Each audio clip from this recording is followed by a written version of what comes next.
नमस्कार दोस्तों, मैं हूं आर्यन बोध और आप देख रहे हैं बिग इंडिया टीवी। दोस्तों, जिस युवक को आप मेरे पीछे देख रहे हैं स्क्रीन पर, यह युवक कोई और नहीं, ये युवक है एक भ्रम फैलाने वाला जिसकी घटिया मानसिकता है। ये युवक ब्राह्मण जाति से आता है। ये कह रहा कि भीमा कोरेगांव का युद्ध ब्राह्मणों के लिए गर्व का युद्ध था, लेकिन पूरी दुनिया जानती है कि उस युद्ध में 500 दलित महायोद्धाओं ने 28,000 पेशवाओं को मूली गाजर की तरह काट दिया था। लेकिन ये युवक हमारे देश में भ्रम फैलाने की कोशिश कर रहा है। ये कह रहा है कि ये युद्ध जो हुआ था भीमा कोरेगांव का 1 जनवरी 1818 को, उसमें 28,000 पेशवाओं ने दलितों को धूल चढ़ाई थी। तो हमारे देश का ब्राह्मण अब बौखला गया है, क्योंकि जैसे जैसे हमारे देश के बहुजनों का इतिहास उभर कर आ रहा है और इन लोगों की नजरें नीची होती जा रही है, तो वैसे वैसे ये लोग अब हर चीज़ को अपना बनाने की कोशिश कर रहे हैं। दोस्तों, सुनिए इसकी स्पीच बड़ी गौर से। जय श्री परशुराम, हर हर महादेव, भारत माता की जय, वंदे मातरम। सभी से अनुरोध रहेगा, पोस्ट को अधिकतम शेयर करें। एक विशेष मुद्दा जो काफी सालों से समाज के ऊपर एक लांछन नाम का प्रतीत हो रहा है, और हमारे सारे नए पुराने जो भाई बंधु हैं जिन्हें आत्मग्लानि होती है, पीड़ा होती है, ऐसा एक इतिहास है जिसे तोड़ मरोड़ कर समाज के सामने प्रस्तुत किया जाता है, और समाज भी असमंजस में है कि इस घटना को क्या नाम दिया जाए। बात करूंगा 1 जनवरी 1818। आप सबने सुना होगा कि 1 जनवरी को सारे दलित समाज की एक ऐसी मानसिकता बन चुकी है, दलित समाज की नहीं कहूंगा मैं, कुछ दलित मानसिकता, घृणित मानसिकता के व्यक्ति हैं जिनकी ऐसी मानसिकता बन चुकी है कि समाज को आपस में लड़ाते रहो, बस कैसे भी करके कहीं से भी जातिवाद ढूंढ कर निकालो और जातिवाद के ऊपर प्रहार करो और बस जातिवाद की राजनीति करते रहो। पिछले 70-75 सालों से, पिछले 70-75 नहीं, पिछले 100-150 सालों से इनका ये जो जातिवाद का जहर है, ये लगातार, जिसमें स्वयं अम्बेडकर जी भी अछूते नहीं थे। गांधी जी जहां एक तरफ छुआछूत के विरुद्ध आंदोलन चला रहे थे, समाज की ये पीड़ा रही है, सनातन धर्म की ये पीड़ा रही है। हमारे समाज में छुआछूत जैसा एक कुकृत्य समाज में आया था, और उसको खत्म करने के लिए, चाहे वो स्वर्ण समाज के व्यक्ति हो, चाहे वो दलित समाज के व्यक्ति हो, हर किसी ने अपना अपना महत्वपूर्ण योगदान दिया। लेकिन आज जो बात हम लोग करेंगे, वो बात करेंगे भीमा कोरेगांव के ऊपर। कुछ मेरे भाइयों ने मुझे फोन किया और पूछा कि भैया, भीमा कोरेगांव में ऐसा कहा जाता है कि 500 मलाड़ जाति के योद्धा थे और 25,000 ब्राह्मणों की सेना थी। उस सेना को 500 मलाड़ों ने गाजर मूली की तरह काट दिया। सुन के बड़ा ताज्जुब होता है और कभी कभी हंसी भी आती है कि एक ऐसी घटना, और वो भी आज के दौर में 500 एक तरफ लड़ाके और एक तरफ 25,000 लड़ाके शस्त्र के साथ 500 मलाड़ों ने 25,000 ब्राह्मणों को काट दिया। और उनकी याद में आज एक स्तंभ वहां ठोका हुआ है, जिसे वो शौर्य स्तंभ या शहीद स्तंभ बोलते हैं। और शहीद स्तंभ बोल के हर साल 1 जनवरी के दिन वहां फूलों से उसे सजाया जाता है, फूलों से उसे वहां जाकर नतमस्तक हुआ जाता है, और दलित समाज इसे अपना गर्व का विषय मानता है। लेकिन अगर दूसरे नजरिए से देखा जाए, उसमें एक एंगल और भी है। इतिहास के किसी भी पन्ने पर उस युद्ध का जो जिक्र है, वो कहीं भी दलित वर्सेज स्वर्ण का युद्ध नहीं है। 1 जनवरी 1818 को जो युद्ध लड़ा गया था, वो एंग्लो इंडियन युद्ध था, मतलब अंग्रेजों और पेशवाओं के मध्य युद्ध था। और अंग्रेजों की तरफ से, जिन्हें अगर आज के परिवेश में, एक तरफ तो वो लोग थे जो स्वतंत्रता के लिए लड़ रहे थे, हम उसे ब्राह्मण भी नहीं कहते, हम उसे पेशवा भी नहीं कहते। एक अंग्रेज और एक भारतीय के मध्य युद्ध था, क्योंकि जहां एक कम्युनिटी अलग हो जाती है, जहां एक सभ्यता अलग हो जाती है, वहां एक जाति का नाम लेना कहीं भी न्यायोचित नहीं रहेगा। उन्होंने, हम भी नहीं कहते, ब्राह्मण ये कतई नहीं कहते कि वो ब्राह्मणों का युद्ध था यार। ब्राह्मण इतने सूरमा थे, ब्राह्मण स्वतंत्रता सेनानी थे और दूसरी जातियां स्वतंत्रता सेनानी नहीं थी। हमारा कर्म था, हम भारतीय हैं, हम इस मिट्टी में जन्मे हुए लोग हैं, हम इस मिट्टी को पूजते हैं। चाहे जो कोई भी था, एंग्लो इंडियन युद्ध था, अंग्रेजों और हमारे देशवासियों के बीच में लड़ा गया युद्ध था। पेशवा तो ठीक है, उनकी एक पहचान थी पेशवा, लेकिन उस युद्ध को अगर कहा जाएगा तो वो अंग्रेजों और भारतीयों के मध्य हुआ युद्ध था, जिसमें निसंदेह एक घोर युद्ध था। 3 बार यह युद्ध लड़ा गया था, एंग्लो इंडियन युद्ध 3 बार लड़ा गया था। लगभग 65 वर्ष तक ये युद्ध चला था। इतिहास उठाकर देख लीजिए। कई लोगों ने हमें इतिहास पढ़ाने की कोशिश की, कहा गूगल कर लीजिए, ये कर लीजिए, वो कर लीजिए। भाई सब कुछ करके देखा है। और वो जो स्तंभ है ना, वो इस भारतीय राष्ट्रीय और स्वतंत्रता, जो राष्ट्र प्रेमी है, जो अपने देश से प्रेम करता है, उसकी छाती पर खड़ा एक धब्बा है। वो स्तंभ हमारी छाती पर मूंग दलने के लिए अंग्रेजों ने बनाया था, और जिसे मूर्ख, ये जो जात पात की राजनीति करते हैं, ये जो समाज को लड़ाना चाहते हैं, ये जो दलितवाद, ओबीसीवाद, ये वाद, फलाना ढीगड़ा पूछड़ा, उनकी राजनीति करते हैं,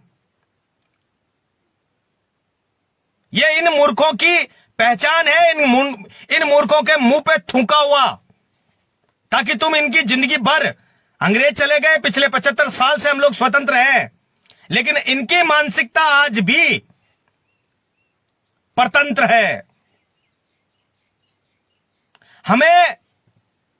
हमें इसमें दुख महसूस करने की जरूरत नहीं है मेरे ब्राह्मण भाइयों। हमें नाराज होने की, हमें ग्लानि भरने की कोई आवश्यकता नहीं है। ग्लानि तो उन लोगों को होनी चाहिए जो अंग्रेजों के साथ मिलकर युद्ध लड़ रहे थे, भारत की स्वतंत्रता के खिलाफ युद्ध लड़ रहे थे, देश को पराधीन बनाना चाहते थे। जब उन्हीं को ग्लानि नहीं हो रही है, तो हम किस बात की ग्लानि करें? हमें किस बात की ग्लानि होनी चाहिए?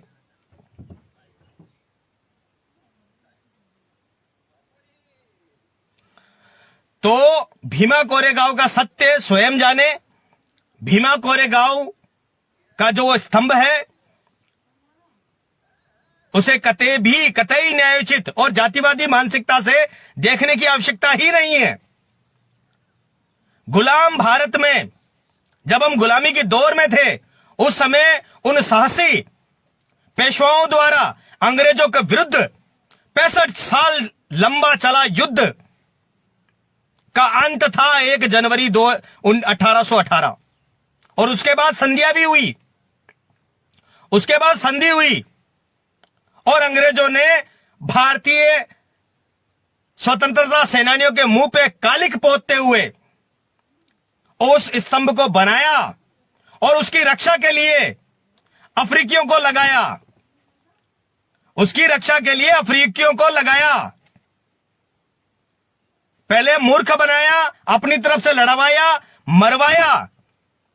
अंग्रेजों की जो नीति थी, फूट डालो और राज करो, उस नीति को कभी पढ़ो तो सही, उस नीति को कभी समझो तो सही।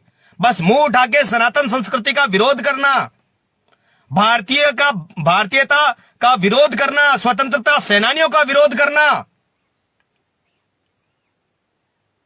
यही आता है तुम लोगों को। क्योंकि मुफ्त का खाना हजम नहीं हो रहा है।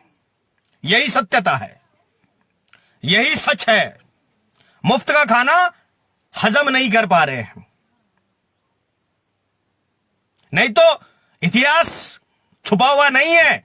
इतिहास में कहीं भी लिखा हुआ बता दो कि वो युद्ध जातिवादी था। तुम लोग कहते हो कि 500 मलाड़ थे और 25,000 ब्राह्मण थे। इतिहास में कहीं तो लिखा हुआ बता दो कि वो युद्ध जातीय युद्ध था, जातीय संघर्ष था। कहीं तो लिखा होगा भाई। अगर इतना ही बड़ा युद्ध था और वो जातीय संघर्ष था, तो कहीं तो लिखा होगा कि वो जातीय संघर्ष था। वो हर राष्ट्र प्रेमी के मुंह पे एक कालिक है। करणी सेना के कुछ हमारे भाइयों ने राजपूत समाज के कुछ हमारे भाइयों ने आवाज उठाई थी, उनके खिलाफ मुकदमे हुए। मुकदमे तो बड़ी बात नहीं है मुकदमे करवाना, क्योंकि ये शस्त्र इनको मिला हुआ है। मुकदमा कोई बड़ी बात नहीं। और सच्चाई के खिलाफ तो हमेशा इस भारत में सच्चाई जो बात करते हैं, सच्चाई की जो बात करते हैं, उसके खिलाफ हमेशा मुकदमे होते हैं और आगे भी होंगे। लेकिन लड़ना पड़ेगा, सच तो लोगों के सामने लाना ही पड़ेगा ना। आज भी इतिहास में दर्ज है वो एंग्लो इंडियन युद्ध, मतलब अंग्रेजों और इंडियन के मध्य युद्ध हुआ था। इंडियन मतलब कोई ब्राह्मण पेशवा अकेला नहीं था, सेना थी पेशवाओं की, उसमें सारी जातियों के लोग थे। खाली ब्राह्मण तलवार लेकर नहीं निकलते थे। 25,000 लोग थे तो 25,000 खाली ब्राह्मण नहीं थे। मराठों की सेना थी तो मराठों में खाली राजपूत समाज एक अकेला नहीं आता था। हर कोई व्यक्ति जो अपनी देश से प्रेम करता था, अपनी मातृभूमि से प्रेम करता था, अपने लिए जीता था, जो स्वतंत्र रहना चाहता था, वो लड़ता था। और एक तरफ वो लोग जो किसी की भी बातों में आ जाते थे, किसी की भी बहकावे में आ जाते थे, कहीं से कुछ भी अपने लिए ढूंढ निकालने की, अपने हित के स्वार्थ की लड़ाई लड़ने वाले लोग। अंग्रेज और इंडियन के मध्य युद्ध था, इतना क्लियर रखो। और यही क्लियर सत्य है, यही चीज सत्य है। बाकी तो करो तुम लोग पूजा, तुम्हें शर्म आनी चाहिए ऐसी गतिविधियों को करते हुए। और ये एक विडंबना है, हमारे भारतीय समाज की ये विडंबना है। कैसी हर एक शर्मनाक घटना को ये लोग अपने सिर पे बैठाने की कोशिश करते हैं। और ऊपर से हमें ब्राह्मणों को वीडियो बना बनाकर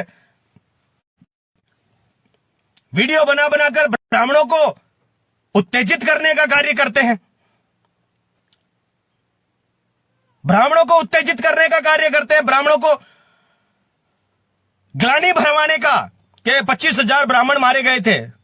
है तुम्हारी औकात 500 लोगों की आज भी सशस्त्र आकर लड़ सकते हो 25,000 के सामने? फिर कौन से जातीय विद्वेष की बात करते हो तुम लोग?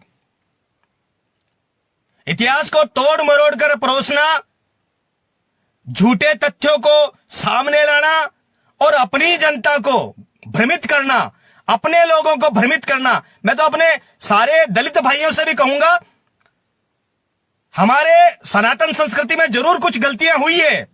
समय के साथ साथ कई घर गंदा होता है, लेकिन उसकी सफाई की जिम्मेदारी हम सबकी है।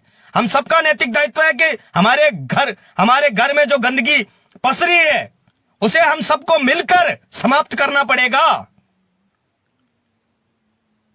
किसी के ऊपर आरोप प्रत्यारोप लगाकर गंदगी को साफ नहीं किया जा सकता। अगर यही बात करते रहेंगे कि तुमने गंदगी की, तो उससे घर साफ नहीं होगा।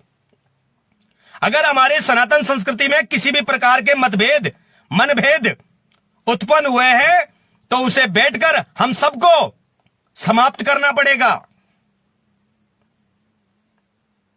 एक दूसरे पर आरोप लगाकर या एक दूसरे का मजाक बनाकर एकता का भाव उत्पन्न नहीं किया जा सकता। समानता नहीं लाई जा सकती।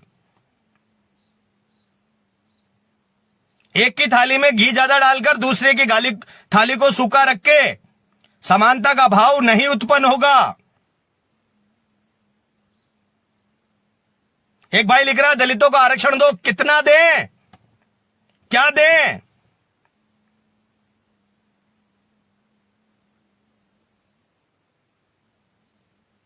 एक भाई लिख रहा है मूल निवासी, लिखने के बाद हुआ है मूल निवासी। तुझे खुद भी विश्वास नहीं है कि तू यहां का मूल निवासी है, इसीलिए तुझे लिखना पड़ रहा है। नहीं तो किसी ब्राह्मण क्षत्रिय ने तो आज तक नहीं लिखा कि हम मूल निवासी हैं, क्योंकि हम हैं। हमें लिखने की आवश्यकता नहीं है, हम मूल निवासी हैं।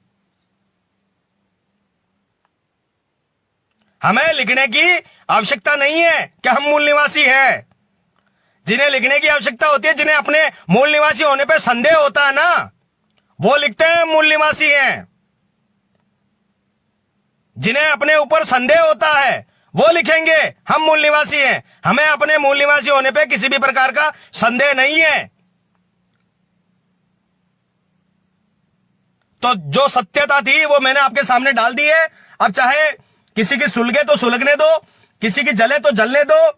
वास्तविकता यही है और इतिहास के पन्नों में यही लिखा है कि 1 जनवरी 1818 को युद्ध विराम हुआ था।